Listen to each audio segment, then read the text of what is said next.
책이 없으신 분은 엄청난 에너지를 받으실 거고, 책이 있으신 분은 이 책 속에 푹 빠지실 겁니다. 책을 준비해 주시기 바랍니다. 오늘은 앞에 강의를 하신 세 분이 너무 진도를 많이 나가셔가지고 제가 거의 반을 해야 되는 위급한 상황이 왔지만, 그럼에도 불구하고 우리는 하는 데까지 해본다. 그겁니다. 오늘 할 곳은 6강, 페이지로는 153쪽입니다. 153쪽, 6강, 우리 몸에 좋은 최적의 물 하겠습니다.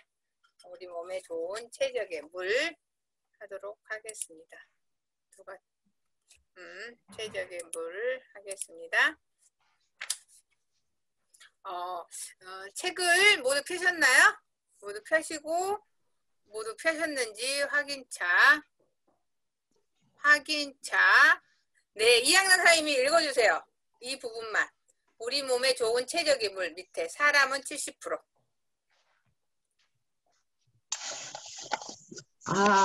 물만 잘 마셔도 건강해진다. 거기에서부터 읽는 거죠? 네. 물만 잘 마셔도 건강해질 수 있다는 말은 과언이 아니다. 아니, 그건 말고. 말고? 밑에 이거 조그마한 것이. 냉방 문화 때문에 여기요? 아니, 사람은 70%, 식물은 95%.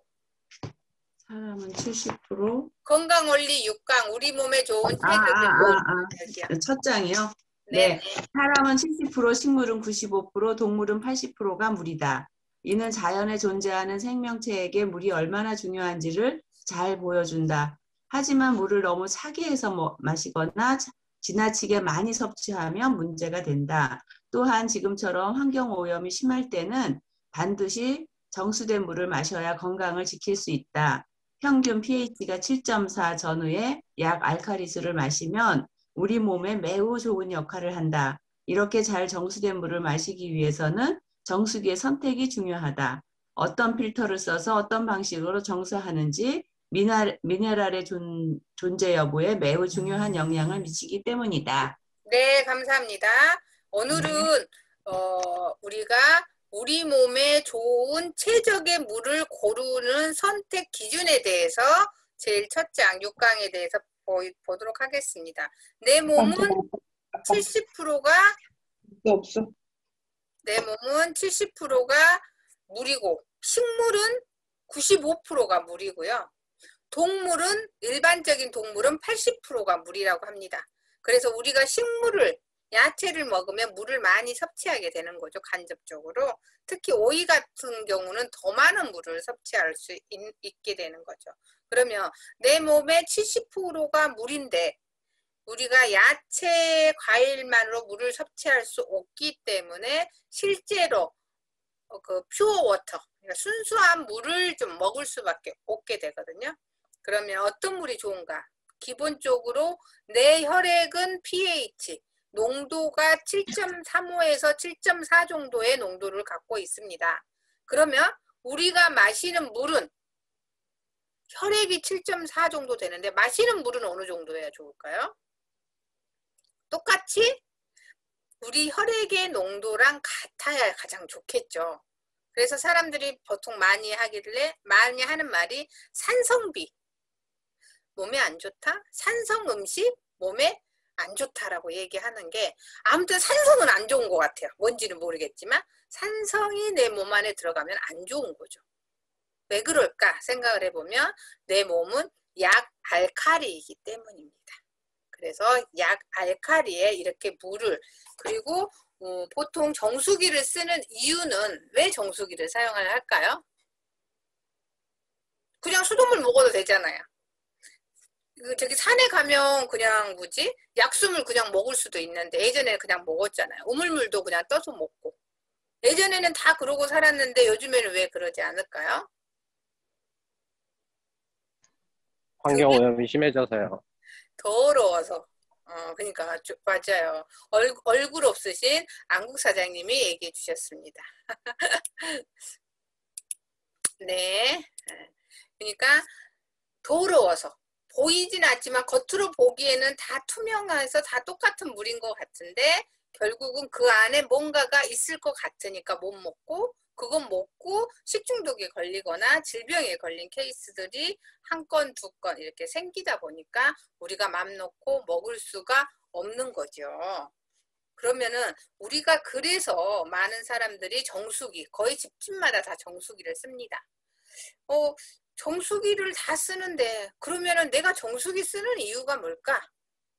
예쁘게 디자인상으로 우리 집에 예쁜 정수기 있다 해서 정수기를 쓰는 건가요?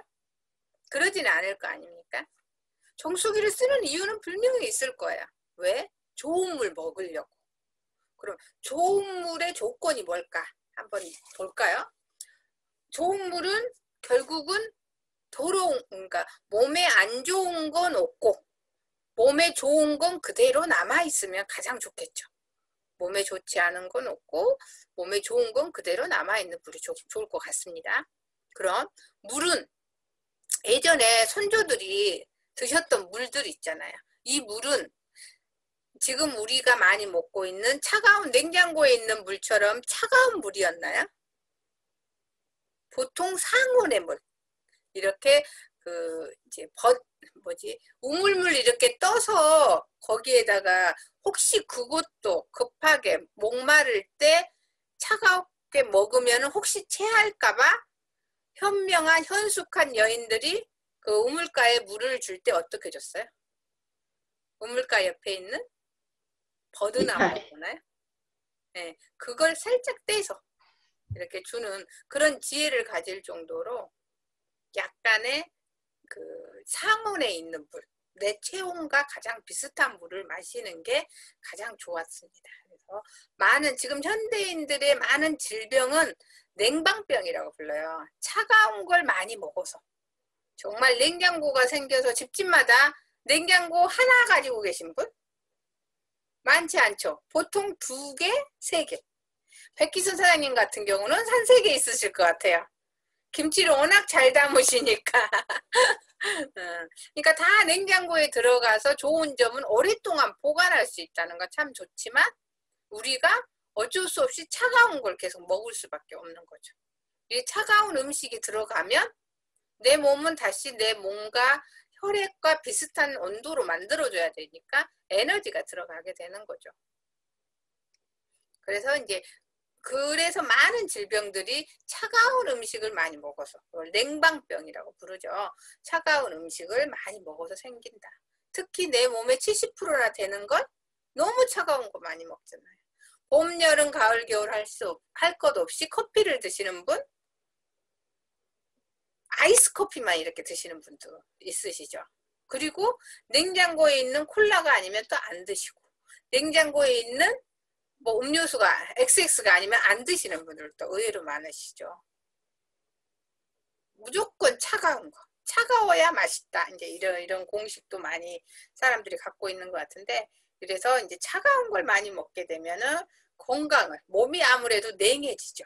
이 차가운 것들이 가장 종착역까지 가는 부분은 장이라는 장기까지 가겠죠. 소화해서 장으로 가서 그쪽에 자꾸 몰리다 보니까 장이 냉해진다. 그러면은 우리의 뱃속에 이 장과 가장 가까운 장기들이 여성 같은 경우는 자궁이 있겠죠. 남성들은 종속? 그쪽이 있겠죠. 근데 생식기 쪽하고 가장 가깝습니다. 그리고 이쪽 복부 쪽하고 또 가까운 게 또 위도 있고요. 그러다 보니까 그리고 이제 우리가 잘 아는 그 배 있는 부분의 뒤쪽 부분에 좀 붙어 있는 장기가 있죠. 2개가 있죠. 콩처럼 파처럼 생긴 신장이라는 장기도 아무래도 그 소변을 이렇게 머금고 있어서 그렇지 않아도 물을 머금고 있기 때문에 차가울 텐데 자꾸 찬 걸 계속 먹다 보니까 거기가 더 냉해지는 거죠. 그럼 다시 한번 생각을 해볼게요. 차가운 걸 많이 먹어. 그럼 어느 쪽의 질병이 가장 많이 걸릴 수 있다? 장과 생식기, 신장 쪽의 질병을 많이 가질 수밖에 없겠죠. 그리고 이제 복부 쪽에 이렇게 있다 보니까 내장 지방도 아무래도 이제 더 많이 생기게 되는 거죠. 체온이 1도 올라가면 면역력은 5.3배, 155쪽 하고 있습니다.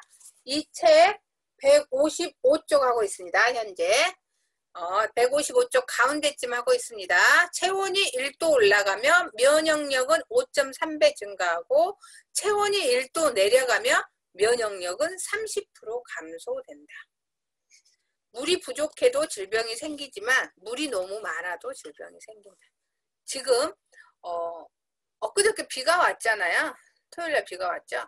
비가 오면은 왔는데 비가 와서 어땠나요? 날씨가 추워졌잖아요.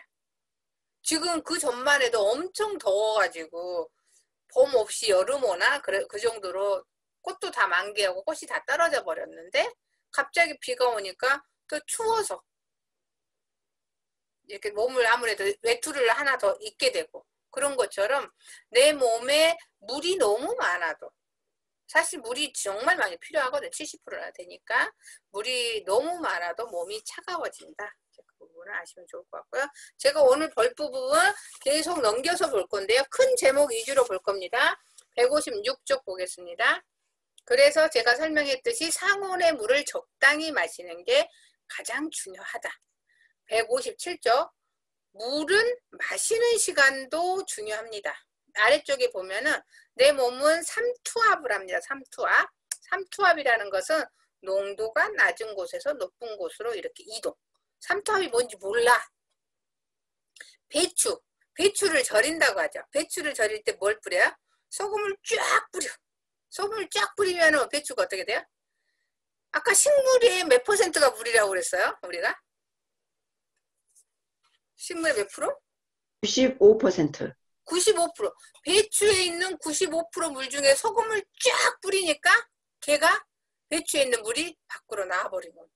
소금의 농도가 높으니까. 그걸 삼투압이라고 이렇게 보시면 되겠습니다. 우리가 음식을 먹으면 음식의 농도가 높죠. 그러니까 세포 안에 있는 이미 다 사용된 걔네들이 밖으로 나오는 거죠. 그래서 그 영양소가 세포 안으로 들어가고 세포 안에 쓴 다 사용된 영양소는 걔네들은 이제 찌꺼기는 밖으로 나오는 게 이제 삼투압이라는 거죠. 음식을 먹으면 무조건 삼투압 증상이 일어나야만 됩니다. 150, 그 다음에 계속 넘겨가겠습니다. 158쪽 가운데 쪽 볼게요. 물을 올바르게 마시며 처음 일주일 동안은 탁한 소변이 나옵니다. 좋은 물을 올바르게 마시면 처음에는 내 몸에 있는 독소들이 이렇게 나와서 한 일주일간은 물을 좀 많이 이제 내가 이제 사람 몸무게에 따라 좀 다르고 내 몸의 냉한 정도에 따라 좀 다르긴 하지만 보통 1.8리터 정도는 먹으라고 하잖아요. 1.8리터, 2리터. 그러면은 내 몸에 있는 더러운 찌꺼기들이 나오다 보니까 한 일주일간은 탁한 소변이 나온다고 되어 있습니다. 그 다음 160쪽 넘어가겠습니다. 우리 몸에 좋은 최적의 물 선택하기. 아까 제가 첫 번째 봐야지 pH 7.35, 7.45 정도의 물을 선택합니다. 그리고 더 넘기겠습니다. 그리고 162쪽. 정수되지 않은 물은 안전하지 않습니다. 아까 얘기하셨잖아요. 다들 정수기를 사용하신다고 얘기하신 것처럼. 그 다음에 164쪽 넘어가겠습니다. 빠른 속도로 가고 있으니까 이 책을 가지고 따라오시기 바랍니다. 164쪽 정수 방식별 장점과 단점. 그럼 정수기들을 정말 많이 사용하고 있는데요. 많은 정수기들 있죠. 우리 한번 볼까요? 역삼투압 정수기가 있고요. 큰 제목만 보고 가겠습니다. 중공사막 정수기가 있고요. 또 넘기면 압축 활성탄 방식이 있고 압축 활성탄 방식 플러스 자외선 살균 방식이 있고요. 그 다음에 알칼리 이온수가 있습니다. 이렇게 정수기 종류가 있는데 그럼 어떤 정수기가 정수기 방식이 가장 좋을까? 이제 그런 부분을 얘기하고 있습니다. 그 다음에 좋은 정수기 조건을 한번 볼게요. 우리가 정수기를 누구든지 다 써야 되는데 조건이 여기에 7가지가 있어요. 168쪽입니다. 168조 좋은 정수기의 조건 7가지. 첫째, 이은하 사장님, 첫째 뭐였어요? 읽어주세요. 염소가 제거되는지를 살펴봐야 한다. 둘째는 살균이 제대로 되는가 살펴봐야 한다. 셋째, 유익한 미네랄이 있는지도 매우 중요한 문제다. 넷째, 정수 시에 버리는 물이 얼마나 되는지도 살펴볼 필요가 있다. 다섯째, 물을 정수한 후 그것을 담는 저장 탱크가 없는 직수 방식인가도 확인해야 한다. 여섯째, 물 사용량에 따라 필터 오염 정도가 보여지고 필터 교환이 용이한지도 따져야 한다. 일곱째, 물에 대해 가장 엄격한 NSF의 인증을 받았는지도 봐야 한다. 네, 좋은 정수기 조건의 7가지입니다. 이걸 모두 다 만족한다면 그 정수기 선택하시면 되겠습니다. 그걸 고를 줄 모르겠다. 그럼 저한테 연락을 주세요. 제가 알려드릴게요. 저도요. 네, 그 다음 173쪽 여기 보겠습니다. 호흡과 스트레스 관리입니다. 호흡과 스트레스 관리.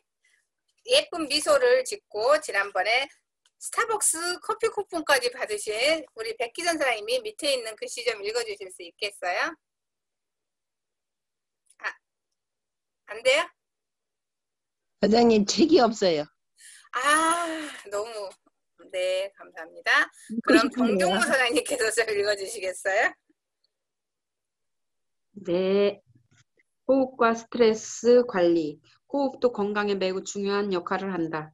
코로 숨을 쉬지 않고 입으로 숨을 쉬면 공기의 에너지 효율이 떨어지고 불완전 연소되는 양이 많아져서 노폐물이 생성되고 지방이 몸에서 배출되지 못한다. 또 온도와 습도 조절이 안 된 산소가 유입되어 입 점막, 폐점막을 건조하게 만들어 세균을 번식시킨다. 호흡은 스트레스와도 관련이 있다. 호흡을 잘하면 금세 마음이 가라앉기 때문이다. 더불어 스트레스 자체를 줄여야 한다. 암에 걸리는 가장 큰 유형의 매사를 부정적으로 보면서 스트레스를 많이 받는 사람이기 때문이다. 네, 감사합니다. 호흡과 스트레스 관리에 대해서 보도록 하겠습니다. 호흡은 너무 중요하죠. 우리가 지금 이 순간에도 계속 호흡을 하고 있잖아요. 화면을 끄고 계신 대부분들도 얼굴은 안 보여주지만 호흡은 하고 계실 겁니다. 그죠? 호흡 안 하시면 화면을 켤 수가 없겠죠. 174쪽 보겠습니다. 몸의 정화와 함께 마음의 정화도 중요하다. 네. 긍정적인 사람. 장수의 기본 조건을 A, B, C로 봤어요. 이분이 이제 쓸기를 A는 좋은 마음. 포메이션이라 그래서 좋은 마음. 이제 장수라는 건 건강한 삶을 이렇게 표현을 해볼게요. 요즘에 장수라는 말 오래 산다고 하면 별로 안 좋아하셔서 건강하게 사는 방법 이렇게 얘기해 볼게요. 건강하게 살려면 첫 번째 A 좋은 마음을 가져야 된다. 두 번째 좋은 공기가 필요하다. 세 번째 좋은 물이 필요하다. 우리가 공기를 가장 많이 마시잖아요. 그 다음에 물, 그 다음에 수시로 먹는 게 마음이죠. 우리가 수시로 계속 마음을 먹게 되는데 이 마음을 긍정적인 마음을 갖자 이렇게 하고 있고 너무나 식상한 말일 수도 있는데요. 이 마음 먹기에서 가장 첫 번째가 뭘까요? 백기 선생님 책이 없으니까 알아맞힐 수 있습니다. 뭘까요? 마음 중에서 가장 중요한 마음. 안 들려요, 안 들려요. 긍정적인 마음? 네, 긍정적인 마음 중에서 우리가 탱커 노트 쓸 때 가장 밑에 쓰는 거?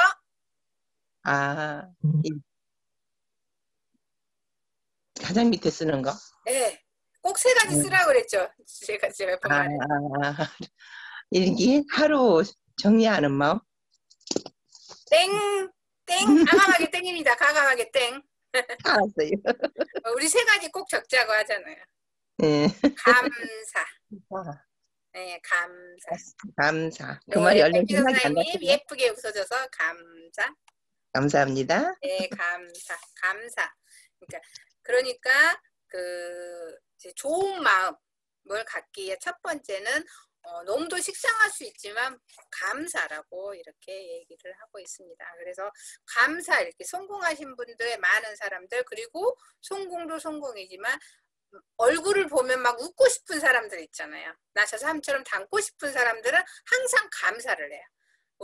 요즘에 우리 팀의 다크호스로 나타나고 계시는 서은주 사장님도 항상 감사하게 어저께 스피치 하실 때도 감사를 많이 표현을 해주셨잖아요. 항상 감사 계셔서 너무 든든합니다. 그 다음 177쪽입니다. 스트레스는 마음과 육체의 독이에요. 스트레스를 많이 받으시면 웃어도 웃는 게 아니죠. 그래서 스트레스는 마음의 독이기도 하고 육체의 독이라서 우리가 걸리고 싶지 않은 질병까지도 걸릴 수 있는 게 이 안 좋은 스트레스예요. 178쪽입니다. 세계적인 면역학자 아보도르는 암에 걸리는 사람의 유형을 조사한 적이 있는데요. 그 사람들의 형태를 봤더니 첫 번째, 잘 안 웃고요. 매사가 부정적이더래요. 두 번째, 스트레스를 잘 받는 타입이래요. 똑같은 일이 있는데 이걸 우리가 이제 좀 긍정적인 사람은 바로 이걸 긍정으로 옮겨버리잖아요. 이 사람이 무슨 일을 나한테 스트레스 줘도 그럼에도 불구하고 무슨 이유가 있을 거야. 이렇게 긍정으로 이렇게 돌리죠. 그다음 세 번째, 식사가 엉망인 사람. 암에 잘 걸린 사람을 보고 봤더니 첫째가 식사 잘못한 사람이 아니고요. 첫 번째가 안 웃는 거, 부정적인 거. 두 번째가 스트레스 잘 받는 거, 세 번째가 식사였어요. 그래서 이제 많은 환자들 치료 중에서 막 웃는 치료 있죠. 웃음 치료.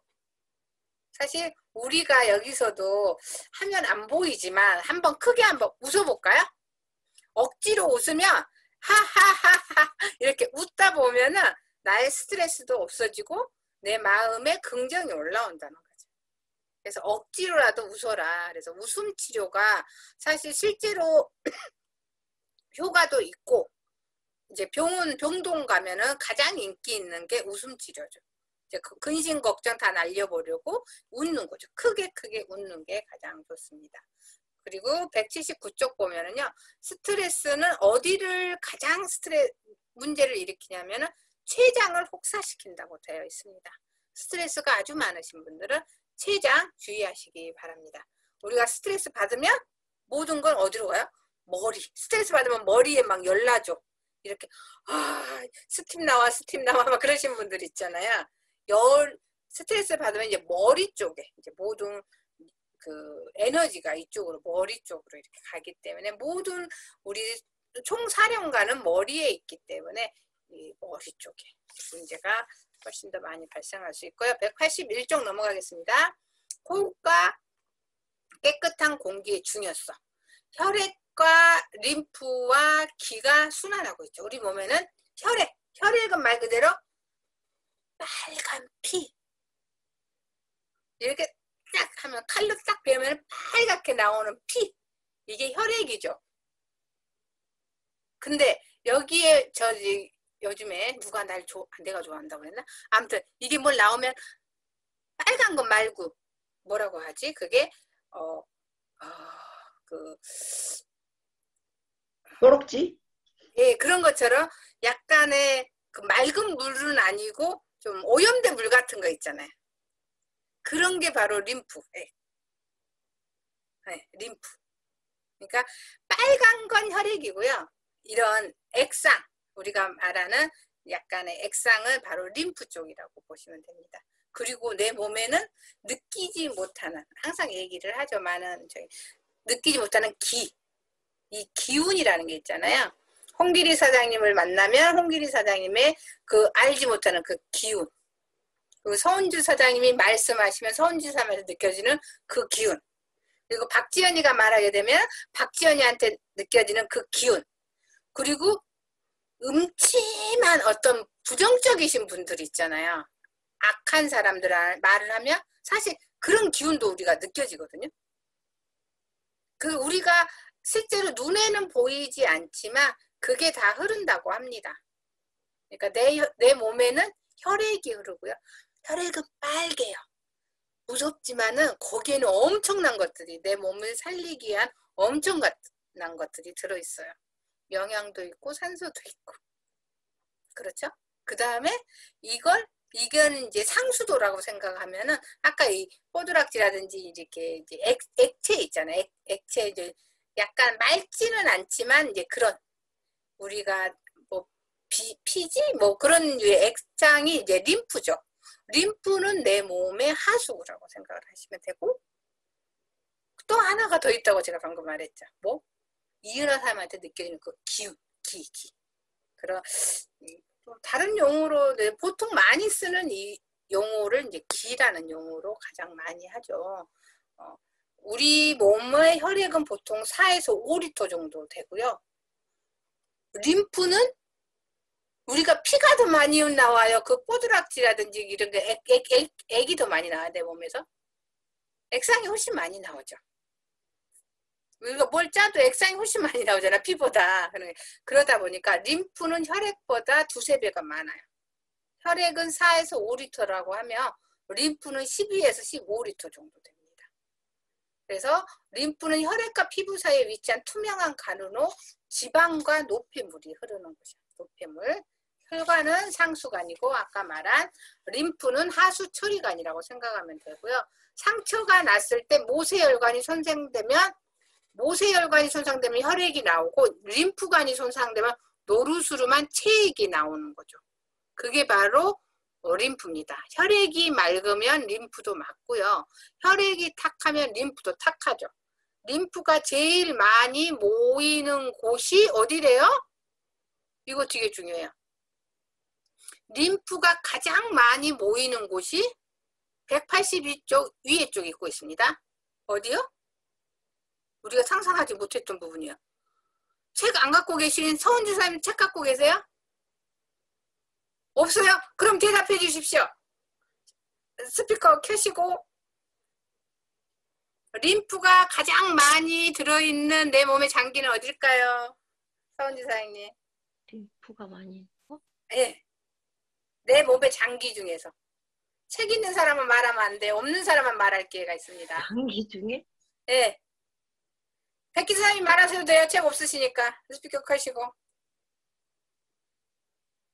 말 안 들려. 스피커 켜셔야 돼. 네, 저는 소장이라고 생각합니다. 소장? 네, 아니에요? 왜요? 왜 소장이라고 생각하세요? 소장이 작은 것 같지만 제일 많은 양이 담는 거라고 알고 있습니다. 서은지 선생님 어딜 것 같아요? 찍어 내 장기 아는 거 아무거나.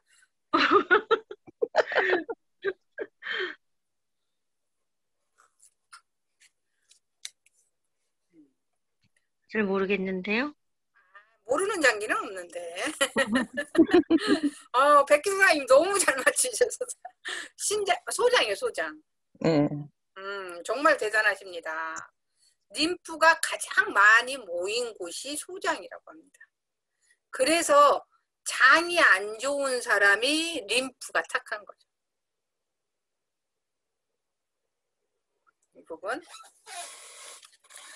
그리고 이제 이 부분 중요해서 제가 좀 얘기를 했고요. 지금부터 책 없으신 분들한테 집중 질문을 할 테니까 책 없으신 분들은 책 있는 척 하시면 됩니다. 그 다음에 이제 좀 넘어가도록 하겠습니다. 185쪽입니다. 좋은 공기청정기 선택 방법이요. 좋은 공기청정기 선택 방법. 첫 번째, H14등급 필터 수준이어야 돼요. 아주 미세한 감기 바이러스까지도 잡아주는지 확인해야 된다는 거죠. 공기청정기 선택 기준이에요. 두 번째, 악취는 물론 담배 연기, 라돈, 포르말데히드, 오존 등 새집 증후군을 유발하는 물질도 제거돼야 된다. 아주 미세한 것도 제거돼야 된다는 거죠. 세 번째, 공기를 강제로 순환시켜 정화시켜 주는지 또는 전기료나 필터 유지비가 적절한지 그런 것도 좀 봐야 된다는 거고요. 네 번째, 공기청정기 보통 잠잘 때 켜고 자잖아요. 소음이 어떤지, 수면할 때도 충분히 조용한지, 먼지 감지 센서가 있어서 정말 먼지를 잘 빨아들이는지 그것도 알 필요가 있고, 다섯 번째, 뭐니 해도 우리끼리 텔레토비 조화가 아니고 공식 인증 단체에서 공식적으로 인증받은 제품인지, 그리고 6번째. 아유, 평생 써도 필터 갈아주라는 소리를 안 하네. 얘 청정기가. 내가 바꿔주고 싶을 때 아무 때나 바꿔주는 그런 공기청정기가 아니고, 어머, 이 방 너무 더러워요. 필터 빨리 갈아주세요. 안 그러면 저 역할 하나도 못해요 하면서 표시해주는 청정기. 그래야지 내가 때가 되면 바꿔줄 수가 있는 거죠. 그런 청정기가 좋은 청정기라고 합니다. 그 다음 이제 청정기 쪽 끝났고요. 191조 건강원리 8강 건강 100세 시대와 약물 부작용 보도록 하겠습니다. 아, 김혜숙 사장님 책 있으시죠? 좀 읽어주실래요? 밑에 아래쪽에 없으신가요? 없어요? 어머, 있는 척 하고 계셨어. 질문 이제 들어가겠습니다. 없으신 분. 그럼 책 있으신 이학년 사장님 다시 읽어주실래요? 네, 우리나라는 세계적인 의료 선진국이다. 최첨단 의료 장비들이 즐비하고 국민들의 병원 이용률도 전 세계 1위에 달하고 약물 복용량도 1위다. 그런데 문제는 한국인들의 발병률이 줄어들지 않는다는 점이다. 이 말은 곧 병원과 약물로는 병을 고칠 수 없다는 의미이다. 아니, 병을 고칠 수 없는 것이 아니라 실제로는 더욱 많은 병을 유발하고 있다. 이러한 모순을 이해하지 못하면 우리는 진짜 건강을 위한 노력을 할 수가 없다. 병원과 약물이 우리 몸에 어떻게 병을 일으키는지 살펴보자. 네, 감사합니다. 지금 이 파트는 약물 부작용에 관한 파트입니다. 어쩌면 우리나라에 가장 많이 해당되는 부분이고요. 이 책이 없으신 분들은 이 책 가격 13,000원입니다. 꼭 사십시오. 13,000원입니다. 이 책 정말 좋아요. 저 책 제가 안 지었지만 책 홍보하는 겁니다. 홈미팅 하기도 좋고요. 좋아요. 이거 볼게요. 의료 과실과 약물 부작용 무엇이 문제인가? 우리가 아까도 얘기했지만 오래 사는 것보다 뭐가 중요해요? 건강하게 사는 게 중요하죠. 우리가 몇 살까지 사든 간에 사는 날까지 2, 3일 앓다가 죽는 게 가장 좋은 거잖아요. 이 건강 수명에 대해서 이제 좀 생각해 볼 필요가 있는데요. 그러기 위해서는 우리가 질병에 걸려서 치료약을 먹는 것보다는 질병 전 단계에서 예방하는 관리가 더욱 중요하다는 거죠. 그리고 그 다음 장 194쪽 넘어가면 모든 약에는 부작용이 있다. 다시 얘기하면 부작용 없는 약은 없다예요. 부작용이 있기 때문에 약입니다. 모든 약은 부작용이 있습니다. 그리고 약물의 모든 약에는 부작용이 있는데 부작용이 가장 큰 약은 뭘까요? 책 없으신 김애숙 사장님 뭘까요? 약물 부작용 1위는 뭘까요? 무슨 약일까요? 마이크 켜주세요. 찍으세요. 찍으세요. 손주들 키우고 그러면 애들한테 이거 먹이지 말라고 막 계속 그러잖아요. 그 책 없으신 세 분 알아서 마이크 켜고 대답해 주시기 바랍니다. 약물 부작용 1위는 뭘까요? 진통제. 진통제? 네. 항생제. 항생제? 네. 예, 맞습니다. 이번에는 서은지 사장님 맞히셨습니다. 항생제입니다. 그래서 항생제를 최소화로 먹여라. 이제 그렇게 얘기하잖아요. 그렇지? 가장 큰 부작용이 이제 항생제죠. 그래서 약 복용을, 그렇게 부작용이 있기 때문에 약 복용을 가능한 한 피하고, 부득이 할 경우 먹어야 되죠. 약을 안 먹지 말라는 게 아니라 먹어야 되면은, 이제 사실 부작용 같은 거 이렇게 하긴 되고, 최소한 5년 이상 테스트가 끝난 약인지, 좀 안정된 약을 먹어라. 내가 마루타가 될 필요는 없지 않냐. 이제 그런 의미에서 하는 거고요. 1위가 약물 부작용 아까 얘기했죠. 1위가 항생제, 2위가 조영제라고 합니다. 우리가 뭐 엑스레이 뭐 이렇게 찍을 때 조영제 먹잖아요. 2위가 조영제, 3위가 사실 저는 이게 왜 조영제가 2인지 저는 몰랐어요. 3위가 항암제라고 합니다. 항암제보다 조영제가 더 부작용이 심해요. 우리가 이제 많은 사람은 알 거예요. 항생제가 1위라는 거, 2위가 조영제, 3위가 항암제라고 합니다. 약물 부작용. 무섭죠. 우리가 이렇게 조영제 먹는 거 아무렇지도 않게 생각할 게 아니라는 거죠. 첨단 의료장비의 수준과 부작용, CT 촬영, 방사성 피해 그런 부분은 이제 계속 언론에도 노출되고 있고 좀 알만한 사람 다 아는 거니까 이제 그 부분은 최대한 피해라. 그러니까 건강검진을 위해서 최소는 해야 되지만 그걸 내가 너무 노출하지는 말아라. 너무 노출해서 좀 건강했던 이제 간당간당했던 내 건강 상태가 이걸 노출시킴으로 확 안 좋은 상태로 넘어갈 수도 있기 때문에 202쪽 하겠습니다. 조기 건강검진의 현 주소와 위험 요인입니다. 조기 건강검진 많이 하죠. 하지만 그거에 대한 과도한 신뢰는 조금 물음표가 아닌가. 너무 자주 이렇게 하는 것보다는. 그래서 나오고 있는 게 205쪽에 약물 치료보다는 질병의 예방이 결국은 중요하다고 보시면 되겠습니다. 예방이 무엇보다 중요하다. 그러다 보니까 우리가 하고 있는 건강에 관한 정보라든지 오늘 오전에 했었잖아요. 오늘은 이제 그 호르몬, 특히 갑상선 쪽을 오전에 했었는데 그런 것처럼 그 부분에 대해서 우리가 정확한 지식을 갖고 이렇게 전달함으로써 이제 내가 사랑하는 사람들한테 그 질병 상태에서 약을 복용하는 게 아니라 예방 차원에서 이렇게 정확한 좋은 건강보조식품을 먹음으로써 그분의 건강을 도와드릴 수 있다라고 이렇게 표현하면 좋을 것 같고요.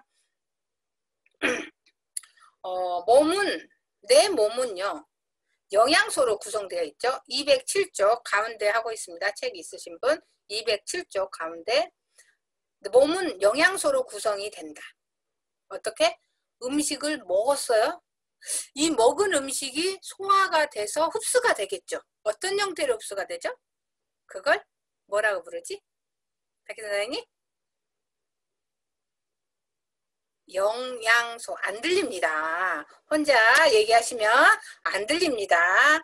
먹은 음식은 영양소로 이렇게 되고요. 영양소가 들어있죠. 이 영양소가 흡수가 되면 어디로 들어가요? 어디로 들어가서 흘러가요? 책 없으신 김혜숙 사장님 어디로 흘러가요? 혈액. 네, 맞아요. 잘 하시는데 마이크 안 켜십니다. 혈액으로 들어가고 이 혈액으로 들어가서 내 필요한 곳곳에 날라지죠. 세포에 가고 이 세포가 조직으로 가고 조직이 장부로 가고 장부가 모여서 결국은 내 몸, 바디가 되는 거죠. 다시 하겠습니다. 먹은 음식은 영양이 들어있죠. 이 먹은 음식 중에서 정크, 영양이 아닌 쓰레기들은 가비지는 결국은 밖으로 나가요. 소변이나 대변으로 나갑니다. 그 중에서 영양소가 있을 거예요. 이 영양소만이 혈액으로 들어갑니다. 이 혈액으로 들어간 영양소가 세포 하나하나에 들어가고 그 다음에 조직, 장부로 가서 나의 멋진 몸매가 만들어지는 겁니다. 그러면은 어떤 영양제나 건강기능식품을 선택하는 것이 좋을까? 첫 번째, 믿을 만한 원료여야 되겠죠.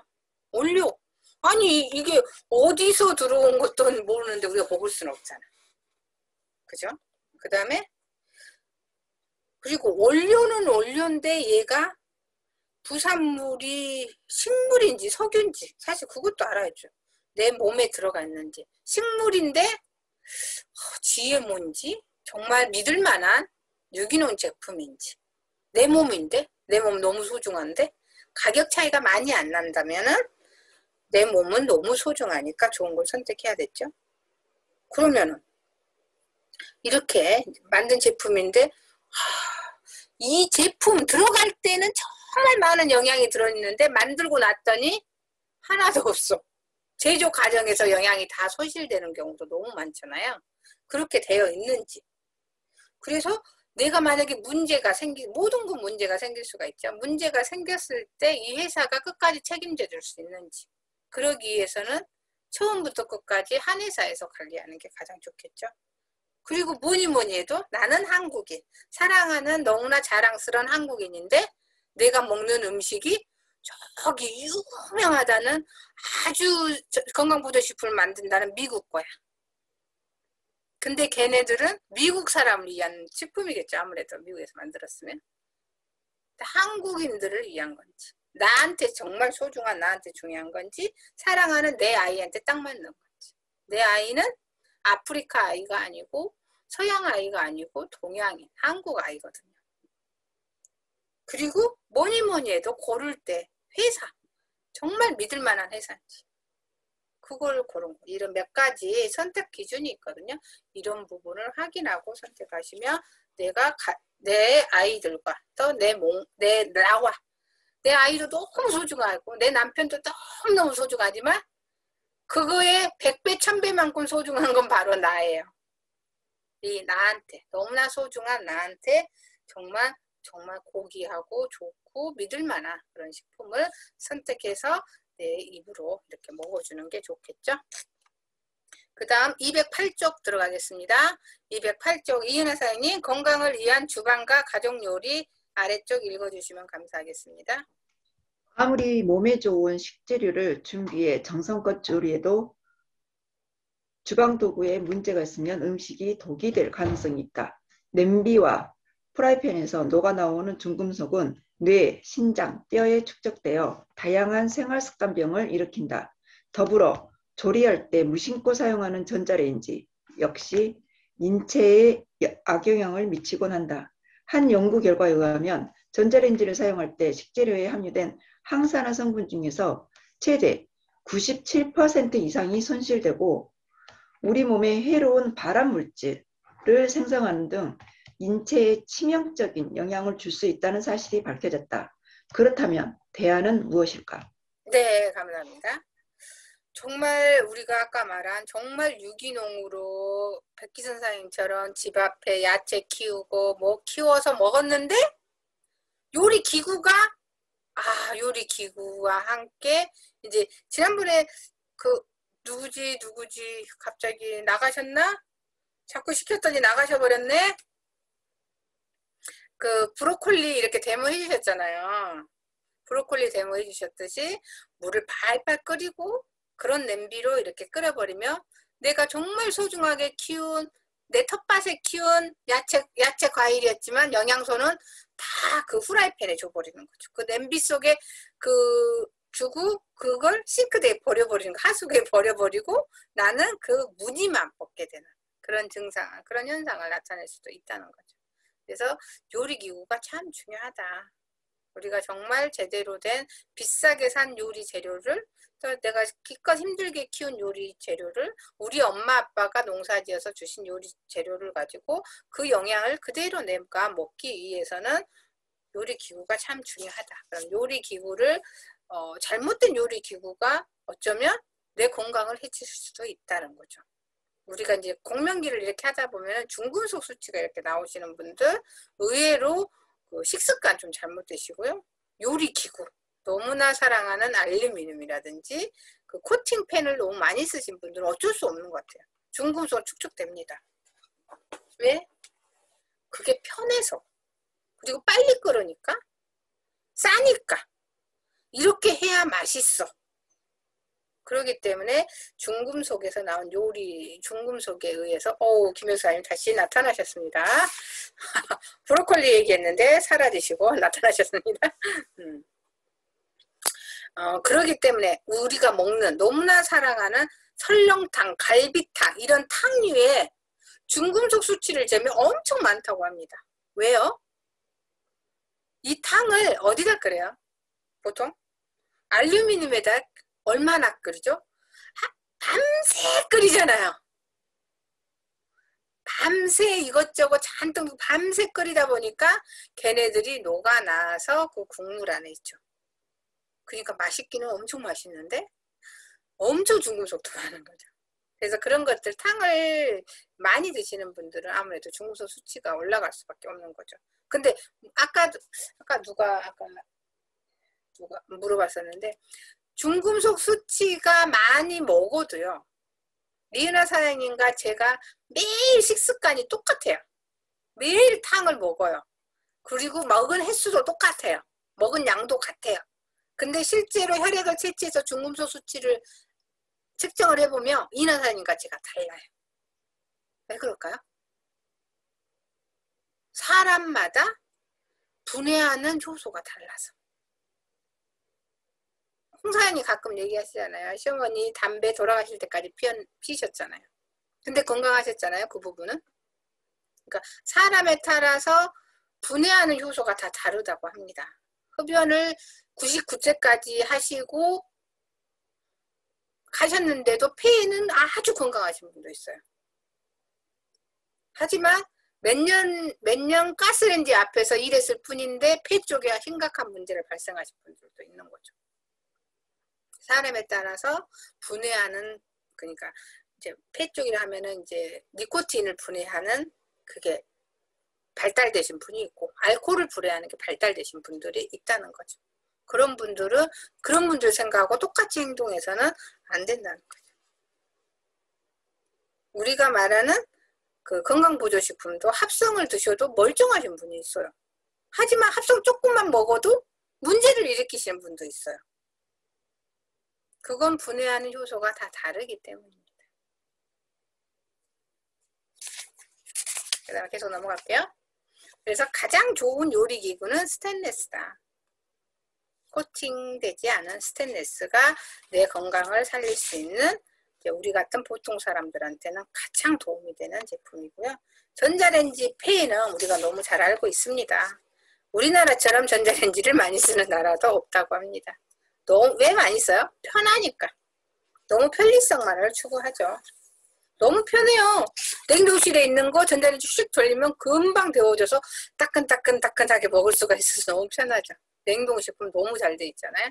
편의점 가면 밥이랑 그거 다 냉동식품 렌즈에다 한 2분 30초 돌리면 아주 좋죠. 그러다 보니까 거기에 대해 보이지 않는 폐에는 우리가 생각을 안 하고 먹기 편하다, 그냥 따뜻해서 맛있다, 이제 그런 정도로 많이 넘기는 경우가 많은데 그거에 대한 데이터는 너무너무 많이 나와 있습니다. 220쪽 하겠습니다. 가스레인지 문제점과 인덕션 레인지. 그러면 가스레인지는 이제 일산화탄소가 이렇게 키는 순간 많이 나오잖아요. 잠깐 아까 얘기했지만 요리사들이 폐암 쪽에 많이 걸렸던 이유가 이 가스에서 나오는 그 이제 미세먼지 때문에. 그게 초미세먼지가 엄청 많이 나온다고 합니다. 그걸로 인해서 이제 폐 쪽이 많이 망가지는 거죠. 그러다 보니까 그런 폐를 없애기 위해서 가장 많이 사용하는 게 인덕션 레인지예요. 그래서 우리가 폐 건강을 생각하신다면 특히 요즘처럼 미세먼지 엄청 많고 바이러스 엄청 많을 때 실내 생활을 많이 할 수밖에 없는데 실내에서 계속 심심하니까 계속 가스레인지를 이용해서 뭔가 해먹는 거죠. 그걸로 인해서 숨 막히는 게 아니라 그거에 대한 미세먼지, 가스에서 나오는 그 미세먼지가 훨씬 강하니까 밖에 나오는 것보다 환기를 수시로 이렇게 시켜주시고 아무리 인덕션을 쓰고 공기청정기를 쓰시더라도 항상 환기는 꼭 필요합니다. 그래서 주방에서부터 가족 건강은 시작돼야 된다고 알고 있습니다. 220쪽 넘어가겠습니다. 결국은 우리가 하루 3끼를 정말 많이 먹죠. 어떤 사람은 하루 5끼도 먹고요. 하루 7끼 먹는 사람도 있어요. 아니야, 나는 하루 2끼밖에 안 먹어. 근데 중간중간에 간식을 4-5번씩 먹는 거죠. 에이스 하나, 또 뭐 먹죠? 제가 좋아하는 빵 부스러기 하나? 이렇게 그것도 다 한 끼 식사잖아요. 이렇게 먹다 보면은 5끼, 6끼, 7끼가 되는 거죠. 그럼 밥은 단지 한 번 먹었을 뿐이야. 그래서 난 한 끼밖에 안 먹었다고 하는데 실제로 보면은 이제 되게 많이 먹은 거죠. 결국은 먹는 음식이 건강해야 가족이 건강하다. 결국은 식습관이 아이의 성적도 바꾼다고 합니다. 우리 아이들 키우고 계시죠? 안 그러면 손자, 손녀들이 있으실 텐데 그 아이의 성적, 요즘에 수미양가가 아니고 뭐예요? ABCD도 아니고 아무튼 아이의 우수, 뭐 보통 뭐 그렇게 나오나요? 식습관이 아이의 성적, 또 아이의 성격까지도 바꾸는 것 같아요. 확실히 영양이 제대로 딱 밸런스가 맞춰진 애들은 성격 자체도 좋더라고요. 그 다음 몇 쪽이죠? 230쪽 넘어가겠습니다. 정정모 사장님, 피부 건강과 좋은 화장품 시가 아랫부분 읽어주시면 감사하겠습니다. 마이크 켜주시고 정정모 사장님.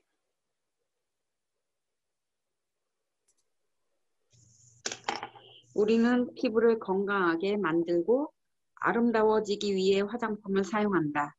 요즘에는 여성뿐만 아니라 남성도 화장품을 애용한다. 하지만 애초 목적과는 다르게 화장품이 우리의 피부 건강을 망치고 아름다움과는 거리가 멀어지게 만드는 경우가 많다. 화장품에 포함된 다량의 화학물질은 경피독의 형태로 피부를 통해 혈관으로 침투하고 임산부의 경우 태아가 그 영향을 받기도 한다. 하지만 현대사회에서 화장품을 안 쓸 수도 없는 노릇이다. 피부를 건강하게 만드는 좋은 화장품은 어떻게 구별할 수 있을까? 네, 감사합니다. 우리가 오늘 6장부터 이렇게 계속 하고 있는 건 선택 기준이에요. 우리 뭐 이스프링이 좋아, 엠모스피어가 최고야, 아티스트리가 최고야, 뉴트리얼 최고야, 그걸 얘기하고 있는 게 아니라 이 부분을 고르는 선택 기준을 얘기하고 있습니다. 이 선택 기준의 최적이기 때문에 이걸 추천하는 거고요. 뭔지 알겠죠? 소비자들을 만나던 선택 기준. 지금 얘기하고 있는 거 화장품. 우리가 바를 수밖에 없잖아요. 옛날 고전에서부터도 발랐고, 신생아들도 이제 화장품을 바르잖아요. 신생아들 태어나면 바디 샴푸로 씻기고 바디 로션 발라주잖아요. 태어나자마자. 그래서 그걸 화장품의 일종이죠. 태어나면서부터 또 저 죽어서까지도 이제 분장이라는 걸 이렇게 하게 되는데 태어남과 동시에 죽을 때까지 바르는 게 이게 화장품인데 그러면은 내가 너무나 소중하고 어쩌면 내 알을 보여줄 수 있는 최전방에 있는 애가 이 화장품입니다. 피부에 바르는 건데 그럼 어떤 걸 발라야 되나? 화장품 필수품입니다. 태어나면서 죽을 때까지 바르니까요. 이왕이면 내가 젊어 보이고 건강해 보이는 그런 화장품을 선택을 해야 되겠죠. 이 화장품은 피부에 바로 닿는 거다 보니까 피부에 관한 독, 경피독이라고도 얘기를 하고 환경 호르몬이라고도 얘기를 하죠. 화장품과 경피독 어떤 관계가 있을까? 신생아 몸에 있는 발암물질 233쪽 하고 있습니다. 발암물질 180가지의 두뇌 신경계에 유해한 물질 217가지 선천성 장애를 야기하는 물질 208가지 등 600여 가지의 화학물질이 검출됐다고 합니다. 신생아를 선정해 제대열을 분석한 결과 우리의 신생아 바로 태어난 아이의 제대열 있잖아요.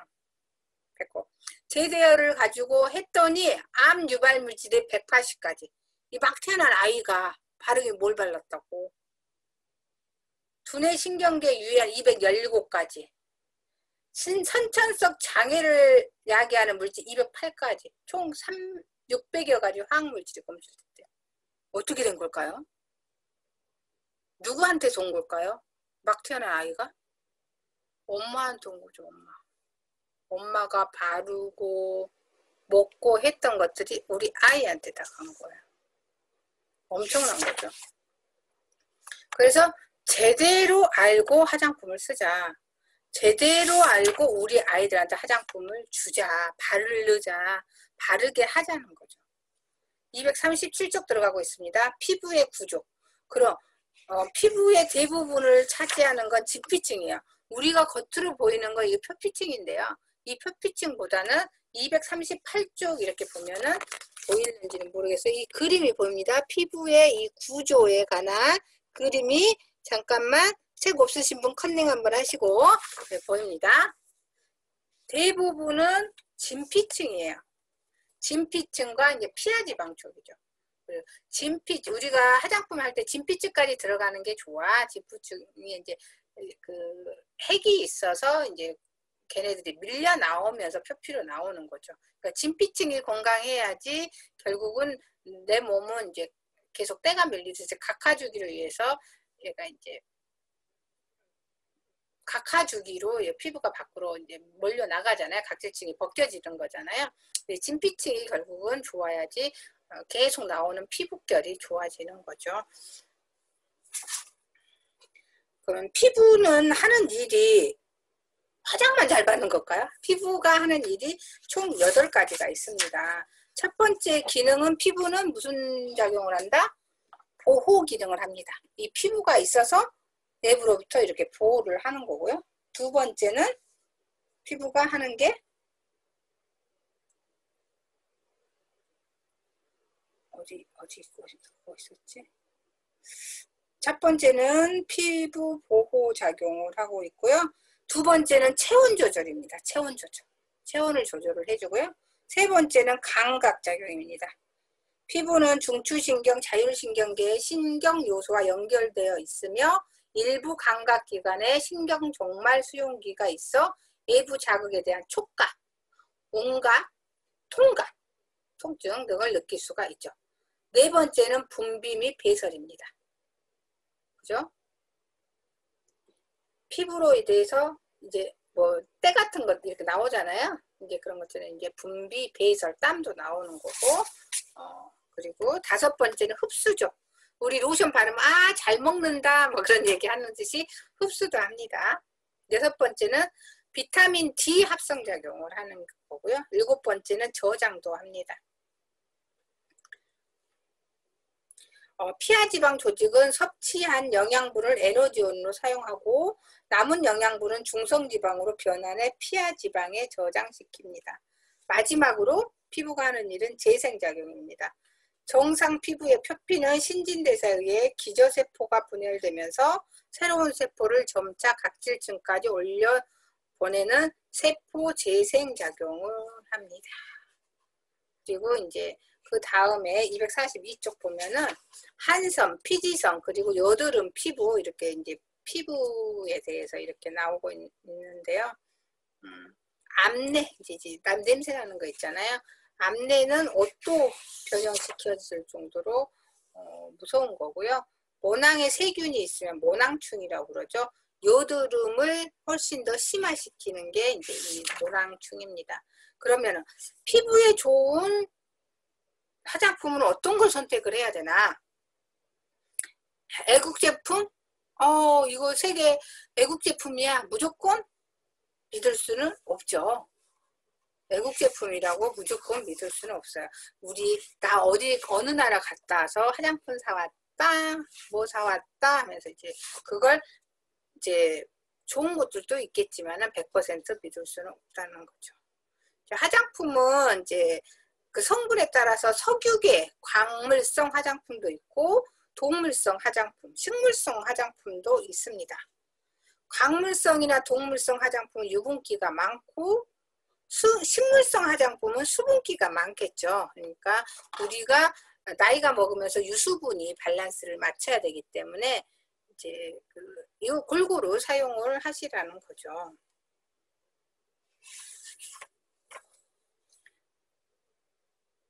그리고 이제 우리가 가장 많이 사용하는 것 중에 하나가 스킨입니다. 스킨. 화장수라고 그러죠. 이 화장수는 말 그대로 최소한 2차 정제수 이상을 쓰는 화장품이 가장 좋죠. 그러니까 우리가 화장품을 고를 때 사실 이 정제수를 많이 보지 않는 경우도 의외로 많아요. 그러다 보니까 화장수를 집에서 만들어 쓰는 것도 있죠. 만들어 쓰시는 분들은 이제 그런 부분을 전혀 신경을 안 쓰시는 거고, 내 피부를 생각하다면 2차 정제수 이상을 쓰는 화장품이 좋겠죠. 이제 오염물질을 모두 다 제거하고 내 피부만을 위한 그런 화장수를 쓰는 게 좋다. 그래서 믿을 만한 화장품 회사를 먼저 골라야 되고, 믿을 만한 회사는 원료를 정말 안전한 원료를 사용했는가, 개발부터 생산까지 철저하게 관리되고 있는가. 그리고 우리가 요즘에 가장 이슈되고 있는 이제 동물 실험이라든지 그런 부분도 좀 생각해 볼 필요 있고, 최첨단, 내 피부를 가지고 직접 테스트를 할 수는 없으니까 정말 최첨단 장비로 생산하는 기술력을 보유하고 있는가. 그리고